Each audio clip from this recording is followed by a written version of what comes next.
Welcome to Dr. Roger and Friends, the bright side of longevity, hosted by 3 Ps in a podcast, Doc Roger, Teresa, and Danielle. Thanks for joining us for Coffee and Conversation.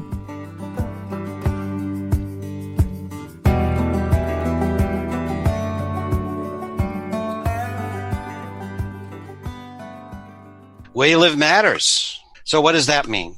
Well, the research is pretty clear. I'm not going to go into a lot of it, but where you live does have an effect on how we age, where you live, and you can imagine from what we've said before, so it must have some effect upon our lifestyle choices. So we're really talking not so much about geography, although some geography is associated with a different lifestyle, very active and growing, and others not so much. So it can be geography, but that's not what we're really talking. What we're really talking about is culture and what is the support structure around us? What are the people we associate with? How do they live their lives? Because that affects us. I take this topic really seriously just from my own life. When I think about my younger years where I don't feel like I had this supportive environment. And what ends up happening is you choose people that you recognize. So if you have a lifestyle with certain family and friends and you learn that from an early age, then all the people that you meet after that, you gravitate toward those people, whether they're good for you or not. You gravitate towards those situations. And I just know from my own changing work environment to a non-toxic, a supportive and nurturing environment, changing who you hang around with and being around supportive people made a huge difference in my life. And I see friends that kind of are just circling friends that you used to know still circling and not really growing, like they haven't found that way out. So to me, where you live matters is huge. No, the research is very clear that we tend to reflect the values of the people in our circle. And so, and there is a tendency in some people do the opposite, but many people look for kind of people that comparatively make them look good. So you may look for low performers so that you think you consider yourself a high performer in comparison. That's not a good thing. And then if you associate with smokers, you're more likely to smoke. If you associate with complainers and negative people, you would tend to be negative and complainers. These things, as we discussed last time, these are not good things for compressing your morbidity. Remember, morbidity is when we're sick and impaired and we want to compress that time. Surrounding yourself with negative, not growing, poor lifestyle choice people, that's not going to be good for you. And the opposite is also true. So on the bright side, our environment can really positively and profoundly affect us, and specifically friends, the company we keep, that impacts our body size and our exercise habits, for better or for worse. And it's so interesting to me, those friends can be near or far, and the impact is the same. That's true, Teresa. That's very, very true. Yeah, in this digital age, you could do it by phone before, but even more so now. So there's a major benefit to technology. That's true. Keep them close. We know that social connection is important, but now we're drilling down on that into the quality of that social connection. So again, being associated with humans has its positive aspects, but potentially with negative, if they're somehow stimulating you to make bad lifestyle decisions, that's not so good. And what's funny is when I started making changes to just the way I thought and acted, I'm like, okay, how do I bring this to friends, and how do I change, be more positive without affecting the friendship? And they don't come along for the ride. You think, how can you engineer your new life?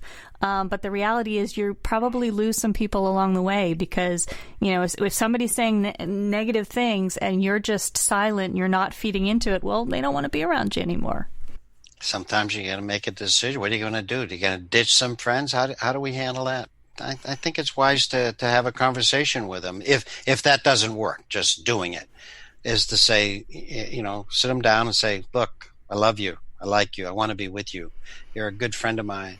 But I have made decisions that I want to age in a better way, and that requires me to do these things, and you're not so interested in that. So you think maybe we could grow together and get a response? And if it doesn't work, well, we drift away from people naturally in our lives, and that's probably a lot of that is that you have different values at the moment, and we all change with our lives. So, maybe we can just let it happen naturally. But I wouldn't.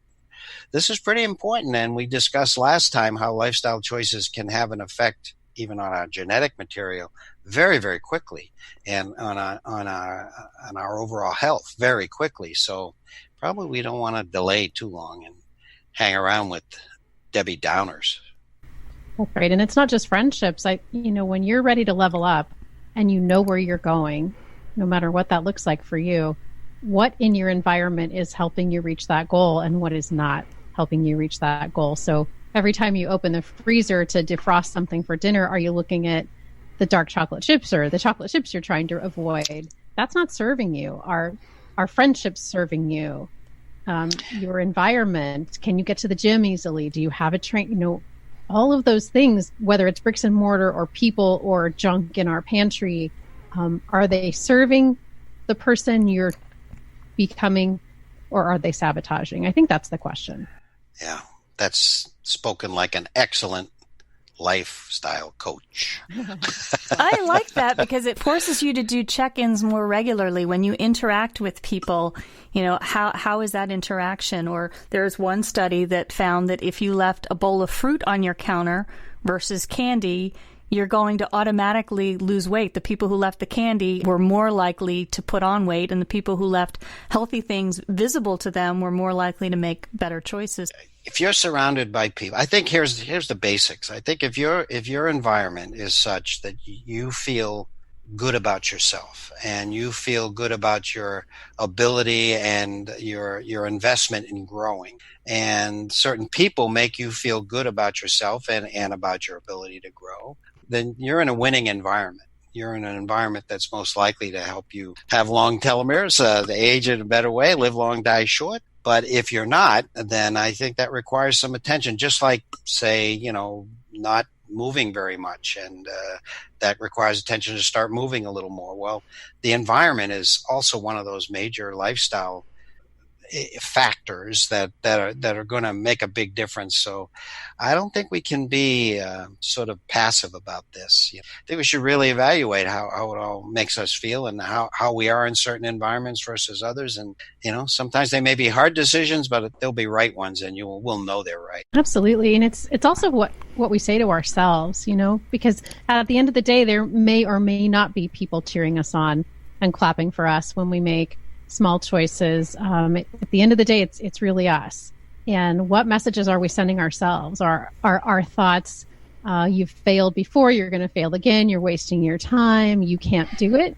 Or which are clearly thoughts that don't serve us? Or are we thinking on purpose thoughts that will get us to our next level? That is so true. I'm so glad you brought that up. It is looking into yourself. Am I part of the problem? Just not believing in myself. That is so true, Teresa. 60,000 thoughts a day, and a lot of them don't serve us. If we really did a thought download, a lot of them are not helping us become the next version of ourselves. People, I don't think, realize how much that internal narrative affects them. Yeah, and the big question is, would you talk to your best friend like that? And the answer is almost always no. Now, you heard Teresa say 68,000 thoughts a day. Now, if we meditate, Danielle, maybe we won't have that many thoughts, huh? You know this, Roger. I'm not saying anything you don't know. But when we meditate, we're shutting off that default mode network. And it's important. We need it to think about the past and the future, and we need it to make good decisions. But if it's constantly going where we don't get a break, and suddenly we're thinking, oh man, that guy cut me off in traffic, I was almost in an accident, and we're ruminating over that, or we're thinking, oh, I have this test result coming back next week and I don't know if it's going to be good news. And when you bring all of that together, it causes so much stress. So yes, meditation helps dampen those thoughts, not indefinitely, but it helps you kind of disconnect enough to be able to look at it from an outside observer and see what you're thinking. And there's a lot with open monitoring where those negative thoughts, you don't even realize, like, I wonder what my next thought is going to be. And then it'd be something like, this is stupid, or you're stupid. And, oh, I didn't expect that. Yeah. Well, this is hugely important, and it's all about stress. I mean, there are people, and I'm one of them actually, say just about all of our stress is self-induced. It's self-induced by these negative thoughts or how we respond to life's normal challenges. This is a plague in our society. I hadn't thought of this when we began, that the environment, there's the big environment, then there's the environment of our friends, but this internal environment.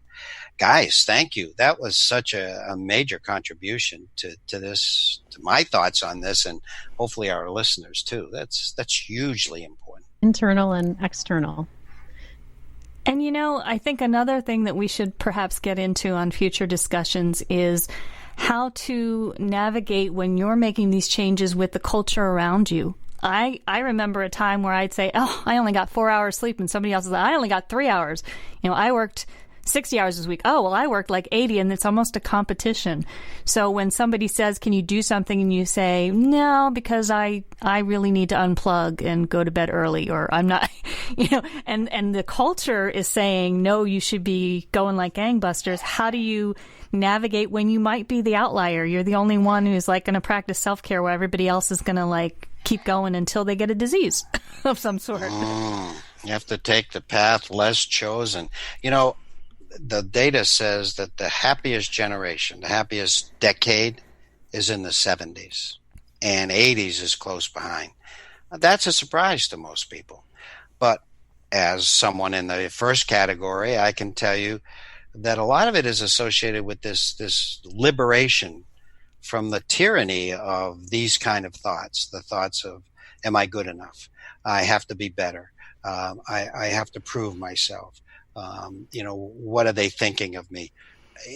Most people, when they reach their 70s, see that most of that is garbage, and most of it is destructive, and it's in no way a positive thing, and so they can let it go, and that is associated with tremendous freedom and contentment as a minimum, but probably getting close to joy and happiness with it. And so I totally get that, but you'd never think, normally that older age would be better. But that's how important this self-negative talk is, how destructive it is, and how important self-positive talk is. Our culture is so busy and toxic in so many ways that if you want to have that best environment to really achieve health span, you have to be pretty counter-cultural in the way that you think, in the way that you live. And that wasn't always true, right? Roger, maybe you can speak to the lessons we could learn from our ancestors. Our ancestors, I went crazy in the book about this. I never intended to. But when I looked at all the lifestyle characteristics and of health and good aging, and I looked at how our ancestors lived, how we have lived for most of the time we've been on Earth as humans, it was like cold water in the face. We lived for almost the entire time we've been on Earth as a creature, an organism that moved a lot, that kept learning, not in schools, but kept learning. We're very socially connected. We wouldn't have survived if we didn't connect the way we did. And always having meaning and purpose, no matter what our age, you're young or very old. And that is important to us today. We're rediscovering it with the research, what makes us healthy. And the fact is, with our culture today, you can see we're moving away from many of those things. We are not creatures of movement. We go to the gym, but if you just go to the gym an hour and then sit in a cubicle all day, that's a problem, or a car or a sofa or whatever. And, learning, okay, we think we're learning a lot, and we are, new things and every day, but learning new things is the very critical thing. Our social connection, we may have 1,500 friends on Facebook, but never see them in person, never touch them, never see their facial expression, never see their tears or their laughter, maybe over Zoom or something, but not in a way that we're meant to interact if we're going to get the maximum health benefit out of that and have health span that we're talking about. It is not a surprise that we are having challenges today with not only health and chronic disease, but also contentment and happiness and joy. Because I believe we're moving away from a basic fundamental way that we as humans have lived. And we don't have to go be hunter-gatherers again. We just have to know that certain things are very important, and we have to make sure that they're in our environment and in our daily lives.